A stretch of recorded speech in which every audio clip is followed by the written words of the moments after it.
Hello, my name is William from Pomona Courthouse. Assuming that John Doe is the litigant, let me guide you through the FL-200 form. I want to bring to your attention that I will approach this form for general cases. If you believe your case to be atypical, please visit one of the self-help centers for assistance. Click here for information about the self-help centers. First, fill out the captions. If you do not know how to fill out the captions, click here. In order to save time, I already pre-filled out my captions. So John Doe's address, and the information of the court you're filing your case in.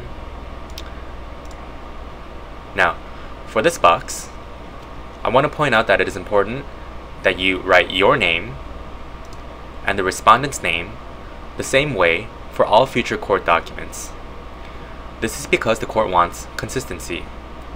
So, in my examples, I will always write the petitioner's name as John Doe and the respondent's name as Jane D. Doe. Not Jane Doe, not Jane Diana Doe, but Jane D. Doe. For the boxes below, check on all three boxes: child support, visitation, and child custody. Even if you are not interested in these issues, all three boxes must be checked off because the court will address them. And case number, leave it blank. And let's scroll down. For number 1, if you are the mother, check off 1A. If you are the father, check off 1B. For the sake of our example, I will check off B. For number 2, write the name or names of children involved in this case, their date of birth, age, and male or female. So for John Doe, I'm going to say that his first child's name is, let's call him Johnny Doe, and date of birth, let's say he was born July 1st, 2009, which would make him 5 years old, and he's male. And for his second child, let's say that her name is Janie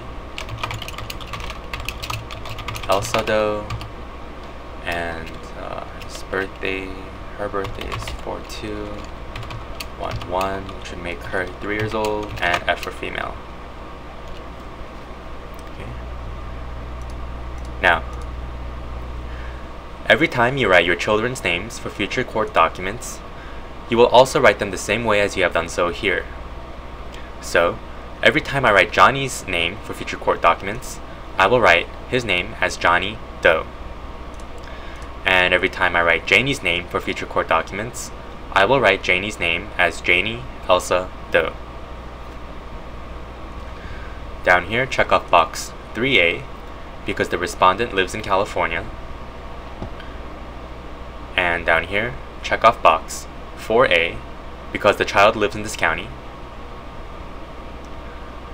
Check 5A if the respondent is the child's mother, or check 5B if the respondent is the child's father. For the sake of our example, I will check off box 5A because Jane D. Doe is the mother of John Doe's children. Now, if the respondent has failed to support the child, check box D.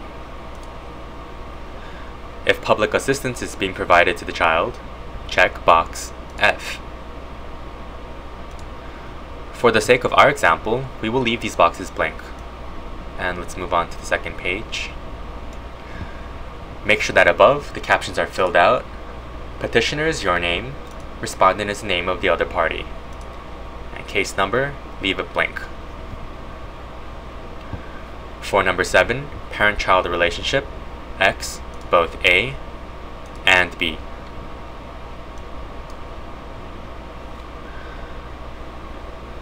For number 8, this is where I give you my custody speech.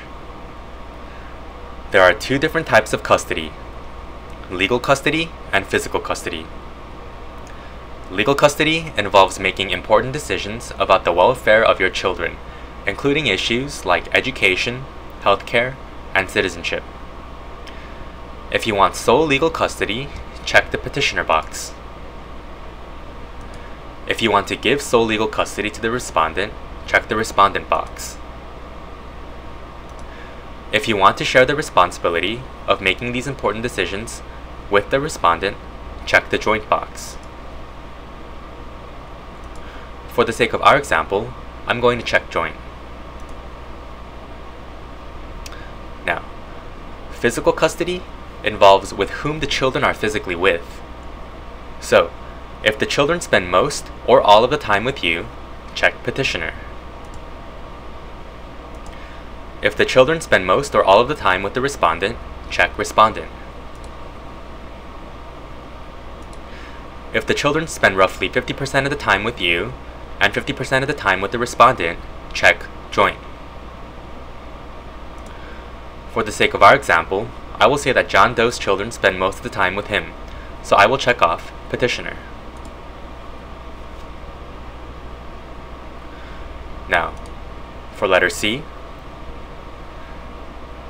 if you do not want to allow the respondent visitation, check the first box, none. If both you and the respondent are on good terms and are able to be flexible and determine an agreeable location and time for visitation to take place, check the second box, reasonable visitation.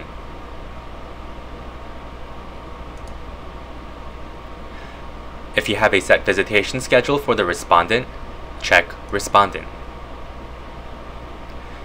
If you have a set visitation schedule for yourself, check petitioner. For the sake of our example, I will say that there is a set visitation schedule for the respondent, Jane D. Doe, so I will check off respondent.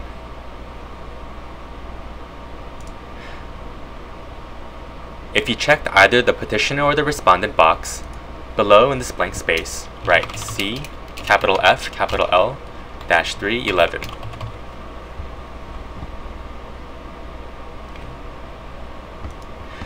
If you wish to request mediation to work out a parenting plan, check box 8E. And for the sake of our example, we're just going to leave E blank. And we're going to skip boxes 9 and 10. If you wish to change your children's names, check box 11 and write the new names in the blank space provided below. And also for the sake of our example, we're also going to leave number 11 blank. Lastly, below, write today's date, so write June 28, 2014.